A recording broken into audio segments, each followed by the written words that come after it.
পশ্চিম ত্রিপুরা জেলাশাসক জানান, এই জেলায় সর্বমোট ৪৭টি মনোনয়ন জমা দিয়েছে বিভিন্ন দলের প্রার্থীরা। এর মধ্যে বিজেপি দল ১৭টি, সিপিএম ১৭টি এবং কংগ্রেস দল ১৩টি মনোনয়ন জমা দিয়েছেন বলে জানান তিনি। খতিয়ে দেখার পর সবগুলি মনোনয়নকে বৈধ পাওয়া গেছে বলে জানিয়েছেন জেলাশাসক বিশাল কুমার। ये 47 कैंडिडेट्स ने दायर किया है। इसमें से 17 की 17 सीटों के लिए बीजेपी ने और 17 के लिए सीपीआईएम ने और 13 सीटों के लिए कांग्रेस ने।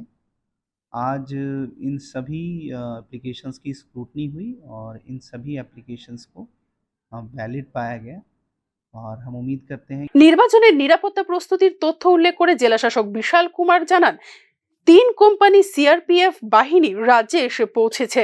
প্রতিটি পোলিং স্টেশনে ৪ জন করে টিএসআর অথবা রাজ্য পুলিশের জওয়ান মোতায়েন করা হবে বলে জানান তিনি। 3 कंपनीज जो हैं सीआरपीएफ की आ गई हैं और कुछ बीएसएफ की इन सीटू कंपनीज भी हमारा साथ दे रही हैं इसमें।